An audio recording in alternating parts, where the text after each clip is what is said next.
नमस्कार, D5 channel Hindi देख रहे दर्शकों का मैं वंदना स्वागत करती हूँ। आज एक बार फिर हम जुड़े हैं ज्योतिषाचार्य कोमल गोयल जी से। कोमल जी, आपका बहुत बहुत स्वागत है हमारे इस प्रोग्राम में। Thank you so much Vandana ji. Thank you. Komal ji, अक्सर ऐसा कहा जाता है कि ज्योतिष के माध्यम से आप अपनी कुंडली दिखा करके हर चीज़ के बारे में पता कर सकते हैं। उससे ये भी पता चलता है कि आपका आने वाला कैरियर क्या हो सकता है और क्या नहीं। और आज हम इसी विषय पर चर्चा करेंगे कि आप अपने कैरियर का चुनाव कैसे करें। तो सबसे पहले आप हमें ये बताइए कि इसके लिए कौन सा ग्रह सबसे ज़्यादा उत्तरदायी होता है कैरियर चुनाव करने में। मैम देखिए, अगर हम बात करें ना करियर के लिए कि भी करियर देखने के लिए कौन सा ग्रह, खासतौर से एक ग्रह कभी रिस्पॉन्सिबल नहीं होगा। और ऐसा नहीं है कि आपका एक ग्रह अच्छा होगा तभी सब लोगों का करियर अच्छा बनेगा। जिस तरह से 9 ग्रह हैं, 27 नक्षत्र हैं, तो सबका अपना अपना कुछ कुछ गोल होता है। ठीक है। हमारी कुंडली में 9 ग्रहों में से कोई ना कोई ग्रह अच्छे होंगे। उस ग्रह से रिलेटेड फील्ड में हमें सक्सेस मिलेगी। जैसे मान लीजिए फॉर एग्जाम्पल, अगर किसी का गुरु अच्छा है, ठीक है, तो वो स्टडीज में कॉन्सेंट्रेशन उसकी अच्छी होगी और वो ज्ञान इकट्ठा करना चाहेगा वो इंसान। ठीक है, तो कहीं ना कहीं वो स्टडीज में इंटरेस्टेड होगा, पढ़ाई लिखाई में इंटरेस्टेड होगा। अब उससे रिलेटेड उसका करियर किस साइड बनेगा, वो हम प्रेजेंट में जो उस इंसान की महादशा, 9 ग्रहों में से किसी न किसी एक ग्रह की महादशा चलती है, उसके अंदर अंतरदशा, उसके अंदर प्रत्यंतर दशाएं भी होती है। तो अलग अलग तरह से देखा जाता है कि प्रेजेंट में उस इंसान का जो समय चल रहा है, जिस ग्रह का, वो उसको कितना सपोर्ट दे रहा है और ग्रहों की दृष्टि कैसी है, तब ये डिसाइड होता है। क्योंकि पढ़ाई लिखाई तो अच्छी करी है उसने, पर अब किस फील्ड में उसकी जॉब या उसका करियर बन सकता है। कई बार ऐसा होता है कि पढ़ाई लिखाई आपकी अच्छी होने के बावजूद लोग शौक की तरफ मुड़ जाते हैं। तो क्या ऐसे में ग्रह ही उत्तरदायी होते हैं या वो भेड़चाल के अंदर आकर के ऐसा करते हैं? नहीं मैम, देखिए दोनों चीजें, मैं तो कई बार ये कहती हूँ कि एस्ट्रोलॉजी और रियल लाइफ दोनों एक दूसरे को वाइसा वर्सा प्रूव कर देते हैं। क्योंकि जो होता है लाइफ में, वो भी उन ग्रहों की, उन योगों की, अच्छे बुरे योगों की वजह से हो रहा है। हाँ बिल्कुल, हमारे अंदर ये ताकत है। मतलब मेरे गुरुजी ने सबसे पहली बार मुझे यही पढ़ाया था कि आप ही नर हैं, आप ही नारायण हैं। तो हमारी मेहनत से हम कुछ भी बिल्कुल कर सकते हैं। अगर हमारी लाइफ में दिक्कतें हैं, दिक्कतों को मोड़कर हम उस दिक्कत को लेकर अपॉर्चुनिस्ट बन सकते हैं और उस अपॉर्चुनिटी को यूज कर सकते हैं। लेकिन जहाँ तक ये बात है कि देखिए, भेड़ चाल में लोग अगर कुछ काम करते हैं, एक दूसरे को देखा देखी कुछ कॉपी करते हैं, तो ऐसा नहीं है कि अगर उनकी लाइफ में उस चीज से रिलेटेड टाइम आ रहा है, उस फील्ड से रिलेटेड ग्रह उनको सपोर्ट कर रहा है, उसकी दशा या अंतरदशा चल रही है, तो हो सकता है इस वजह से ही वो इंसान उस तरफ गया हो। दूसरी बात ये है कि एक ग्रह नहीं, हमारी लाइफ में हमेशा, जैसे मैंने आपको बताया, 9 ग्रह, हर ग्रह अपना कुछ अच्छा कुछ बुरा दे रहा है। तो हो सकता है कि कोई इंसान किसी को देखकर एक फील्ड में घुस तो गया, लेकिन अगर उस इंसान को उस फील्ड से कुछ बुरा मिलने वाला है तो बुरा मिलेगा। उसको उस चीज से, उस लाइफ के लेसन सीखने को मिलेंगे। ये सभी बातें होती हैं ग्रहों और नक्षत्रों की। कौन सा ग्रह सपोर्टेड है, उस तरह का काम हो जाता है।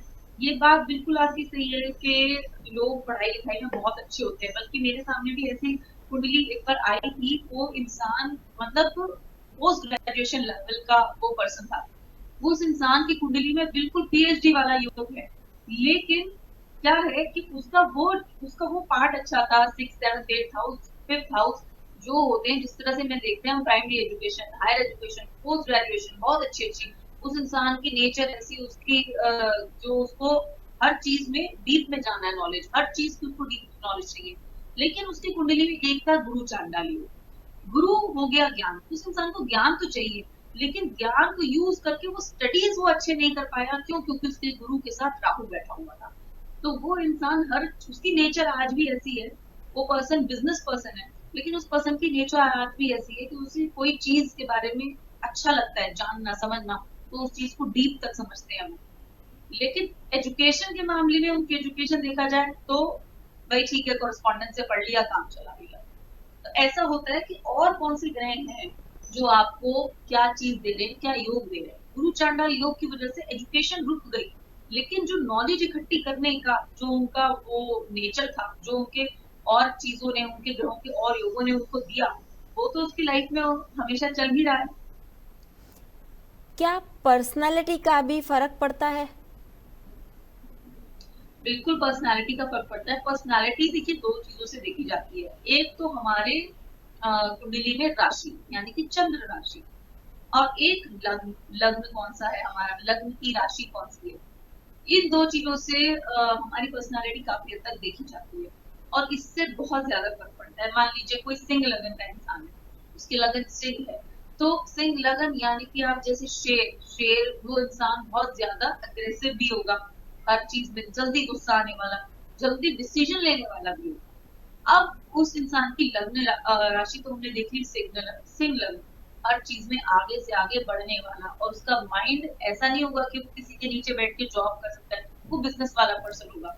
लेकिन अब चंद्र राशि भी हम देखेंगे, चंद्र राशि कौन सी है भाई, चंद्र राशि हमें बुध की मिली तो वो एजुकेशन यानी कि मिथुन या कन्या मिली तो वो कहीं ना कहीं एजुकेशन में ज्यादा अच्छे से चलेगा। गुरु की मिली तो भी एजुकेशन से ज्यादा अच्छे से चलेगा, यानी कि हो सकता है कि उसकी लाइफ उसे दोनों चीजें दे। सिंह राशि उसको दे रही है, ये एक ऐसे नेचर बना रही है सिंह राशि उस इंसान की कि वो कमांड नहीं ले सकता, वो कमांड देने वाला बनेगा। लेकिन मीन राशि या बुध की कन्या राशि, मिथुन राशि कहीं ना कहीं उसको ऐसा बना रही है जो वो कमांड लेकर काम भी कर सकता है, यानी कि सर्विसमैन भी बना रही है। तो नेचर बहुत हद तक हमें सारी चीजें पता चलती है लग्न और राशि से। अगर कोई सरकारी नौकरी में जाना चाहता है तो उसके लिए कौन से ग्रह उत्तरदायी होते हैं? सरकारी नौकरी के लिए सबसे ज्यादा जरूरी है आपका शनि और सूर्य। शनि कराता है जॉब, और सूर्य हो गया सरकार। तो ये दोनों प्लैनेट्स अगर आपके सपोर्टिव हैं, बल्कि अगर आपकी शनि अच्छा बैठा है, लेकिन शनि की 7.5 भी चल रही है तो भी शनि जॉब करवा देगा, और 7.5 के अंदर तो प्रमोशन भी करवा देगा आपकी। अगर खाली शनि अच्छा है, सूर्य का सपोर्ट आपको नहीं है, तो हो सकता है आपकी जॉब लगे लेकिन गवर्नमेंट जॉब नहीं लगेगी। तो गवर्नमेंट जॉब के लिए सूर्य साथ शनि के होना जरूरी है। जैसा कि विद्यार्थी होते हैं 12वीं पास कर लेते हैं, उसके बाद उनके लिए कैरियर का चुनाव करना काफ़ी मुश्किल हो जाता है। ऐसे में उन लोगों को अपने कैरियर का चुनाव कैसे करना चाहिए? मान लीजिए कोई विद्युत इंजीनियरिंग या इंजीनियरिंग ब्रांच में जाना चाहता है, तो उसके लिए कौन से ग्रह उत्तरदायी होते हैं? क्या कुंडली देख के पता चल सकता है कि इसे कौन सी ब्रांच में जाना चाहिए? जी हाँ, बिल्कुल। देखिए इंजीनियरिंग के लिए अगर हम खास तौर से बात करें, तो इंजीनियरिंग के लिए बुध यानी मरकरी बहुत ज्यादा सपोर्टिव होना चाहिए। साथ में अब देखिए बात करते हैं कि इंजीनियरिंग के बाद वो पर्सन टेक्नोलॉजी में अपना जॉब ढूंढना चाहता है, यानी कि आईटी फील्ड में जॉब करना चाहता है, क्योंकि इंजीनियरिंग अपने आप में एक बहुत बड़ा सब्जेक्ट है, बहुत बड़ी डिग्री है, जिसके अंदर बहुत सारे सब्जेक्ट्स पढ़ाए जाते हैं। एक स्टूडेंट को बहुत सारे सब्जेक्ट पढ़ाए जाते हैं, पर ये उस इंसान के ऊपर डिपेंड करता है कि फ्यूचर में किस जॉब प्रोफाइल में वो लगेगा। अब अगर वो आईटी में जाना चाहता है तो साथ में उसका शुक्र अच्छा होना चाहिए। इंजीनियरिंग के लिए बुध क्यों, क्योंकि बुध सोच विचार रैशनलाइज करने की शक्ति आपको आपका बुध देता है, मरकरी देता है। तो रैशनलाइज होना बहुत जरूरी है। इनफैक्ट बुध ही रिस्पॉन्सिबल है एस्ट्रोलॉजी के लिए भी। हर चीज को नापना, तोलना, रैशनलाइज करना बुध और गुरु एस्ट्रोलॉजी के लिए बहुत इंपॉर्टेंट है। अब जिस तरह से आपने कहा कि भी 12th के बाद कैसे सिलेक्ट करें कि भी किस फील्ड में जाना चाहते हैं, तो सबसे पहले तो हमेशा अपना अपना मन देखिए आप कहाँ जाना चाहते हैं।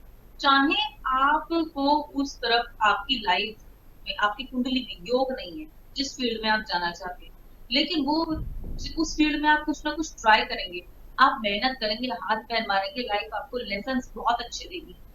कभी भी एजुकेशन और कभी भी मेहनत वेस्ट नहीं जाती। तो अपने पसंद की फील्ड में जाना तो बहुत ज्यादा जरूरी है। हाँ, हम एस्ट्रोलॉजी की मदद से हेल्प मतलब मदद ले सकते हैं हम कि हमारे कैसे योग हैं, कैसा हमारा टाइम चल रहा है। जैसे कई बार लोग आके पूछते हैं कि मैं गवर्नमेंट जॉब की तैयारी करना चाहता हूँ पर मेरा योग है भी या नहीं, क्या मेरे को उस तरफ सपोर्ट मिलेगा। तो अगर मैं उनकी कुंडली देखती हूँ, जैसे मैंने आपको बताया सूर्य और शनि इंपॉर्टेंट है गवर्नमेंट जॉब के लिए, सूर्य शनि दोनों सपोर्टिव हो, और कहीं ना कहीं उनकी अगर महादशा चल रही है तो बहुत अच्छा है, उस इंसान को मिलेगी गवर्नमेंट जॉब, मैं काफी हद तक हाँ कर देती हूँ। और भी कई फैक्टर्स देखते हैं, खैर वो सब इतने लंबे हैं कि वो समझाए नहीं जा पाएंगे।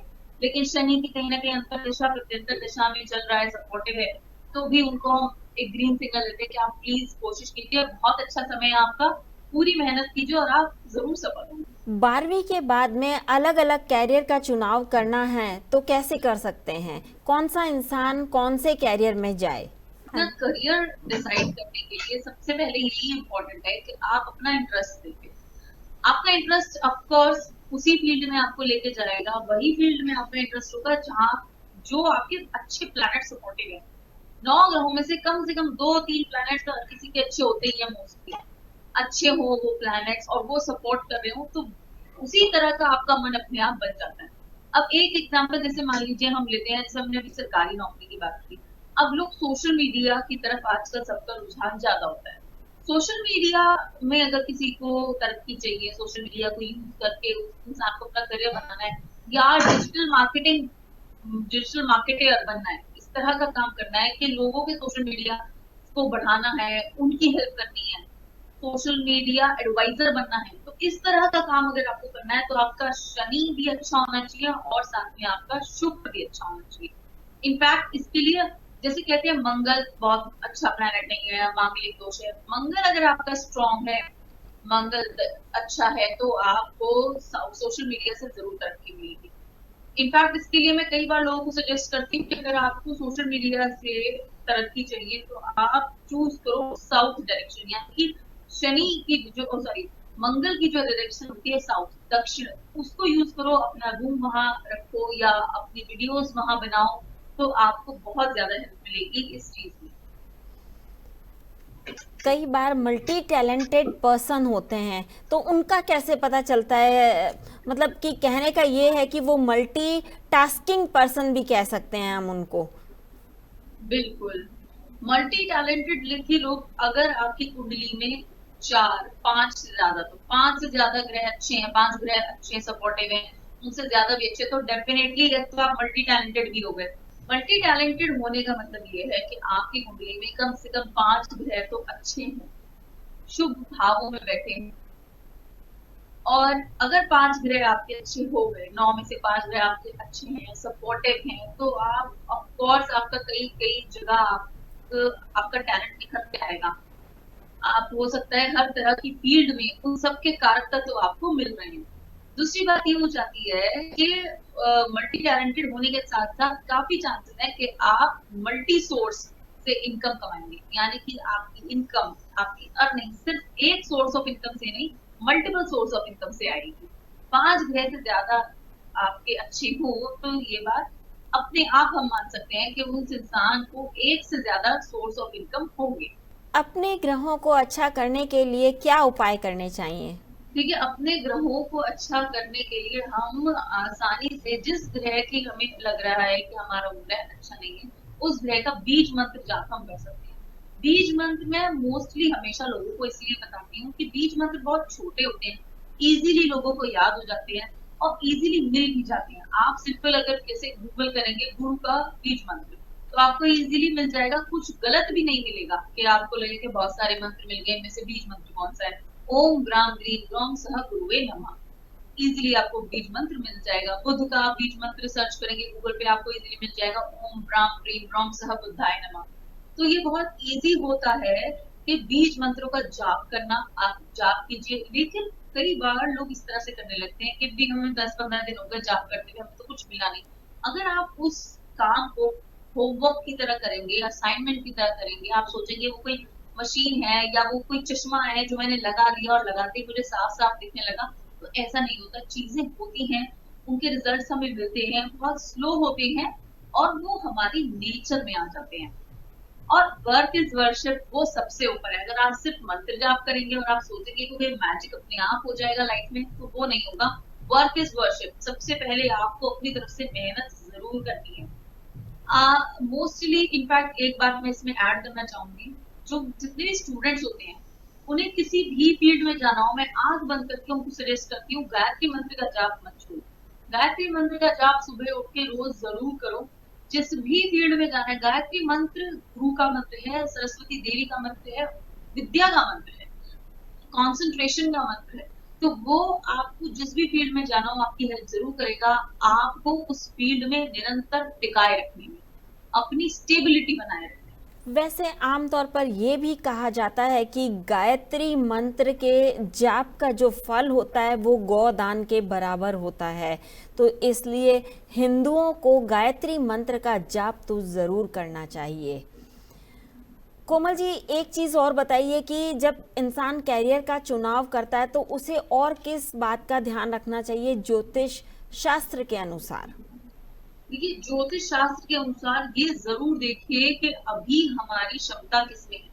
यानी कि हम ये जरूर देखें अपनी कुंडली एनालिसिस करवा कर कि क्या प्रेजेंट में हमें किस चीज से बेनिफिट होने वाला है, कौन सा हमारा अच्छा योग चल रहा है। अगर हम उस चीज का ख्याल रखेंगे और वो चीज हम जानेंगे, जैसे कई लोगों के साथ ही होता है कि अंगारक योग है। अंगारक योग क्या होता है? मंगल के साथ राहु या केतु का बैठ जाना। अब अगर अंगारक योग है तो इंसान के अंदर मंगल है हमारा साहस, साहस कम हो जाएगा और बिना बात के गुस्सा, यानी कि वो जैसे कहते हैं ना कि कई लोग होते हैं कि बिना बात के गुस्सा करने लगते हैं, बिना किसी बात पे गुस्सा करने लगते हैं, उस तरह का वो इंसान हो जाएगा। चिड़चिड़ापन उसके अंदर ज्यादा हो जाएगा और मंगल से जो उल्टा उस इंसान को अच्छे बेनिफिट्स मिलने वाले थे, साहस वाले, कॉम्पिटिटिव नेचर मिलने वाली थी, वो सब खत्म हो जाएगी। तो ये चीज आप उसके हिसाब से हम रेमेडीज करें। मंगल को चढ़ाएंगे तो राहु अपने आप बैठ जाएगा, यानी कि राहु के दान करेंगे और मंगल का जाप करें। मंगल का जाप किस तरह का हम कर सकते हैं? मंगल का बीज मंत्र भी जाप कर सकते हैं। हनुमान जी का हम किसी भी तरह से पाठ कर सकते हैं, जैसे कि बजरंग पाठ का पाठ कर सकते हैं, हनुमान चालीसा का पाठ कर सकते हैं। तो इस तरह से हम हनुमान मंदिर जा सकते हैं। तो अगर हम अपना करियर सिलेक्ट करते हैं, साथ साथ हमारे शुभ और अशुभ योगों का कुछ कुछ धारण करेंगे, शुभ योगों को इस्तेमाल करेंगे, अशुभ योगों का दान करेंगे, उन ग्रहों का दान करेंगे, तो हमें बहुत ज्यादा हेल्प मिलेगी और ये हमारे लिए बहुत स्पीडी, एक तरह से कह सकते हैं उस चीज में हमें सफलता स्पीड अप हो जाएगी, हमारे काम भी स्पीड अप हो जाएंगे। जाते जाते दर्शकों को अपना फोन नंबर जरूर बताएं और साथ ही साथ वास्तु टिप भी जरूर दें। देखिए, जैसे अब करियर की बात हो रही है तो सबसे पहले मैं करियर के लिए ही आपको कहूंगी, सभी स्टूडेंट्स को कहूंगी कि स्टूडेंट्स अपने रूम में, अपने स्टडी टेबल पर या अपने रूम में इंडोर प्लांट जरूर हो सके तो रखें। इंडोर प्लांट रखें और उनकी और अगर वो कलरफुल प्लांट्स, खासतौर पे उसके ऊपर bright colour, red, orange, pink, इस तरह के फ्लावर्स हो तो ये बहुत अच्छा रहता है। ये आपके लिए बहुत ज्यादा पॉजिटिव वाइब्स आपको देता है। उस प्लांट का ध्यान रखें। साथ में एक और चीज मैं यहाँ ऐड करूंगी वास्तु टिप में कि अगर आप के घर में सभी लोग वर्किंग है, जैसे आज के टाइम में है, हमेशा से ही काफी समय से देखा जा रहा है, सभी लोग वर्किंग होते हैं, सभी को अपने अपने एम्स में आगे बढ़ना है, सभी को अपने एम्बिशंस अचीव करने हैं, तो आप घर में बैम्बू किसी भी फॉर्म में जरूर रखें। बैम्बू हो सके तो उस जगह रखें बैम्बू का प्लांट जहां पर अंधेरा है, तो वहां अंधेरा अगर वहां रहता है तो वहां की एनर्जी बढ़ेगी, बैम्बू सूखे ना आपका। तो ये चीजें एक तरह से वास्तु में छोटी मोटी ऐसी चीजें हैं जो बहुत काम आती हैं। साथ ही में अगर मेरे कॉन्टैक्ट नंबर की बात है तो बिल्कुल लोग मुझसे कॉन्टैक्ट कर सकते हैं मेरे मोबाइल नंबर पे 7827713959। कोमल जी, हमसे जुड़ने के लिए आपका बहुत बहुत धन्यवाद। उम्मीद है दर्शकों को आपके वास्तु टिप जरूर पसंद आएंगे। आपका बहुत बहुत धन्यवाद। अगले एपिसोड में आपसे फिर मुलाकात होगी, तब तक के लिए नमस्कार।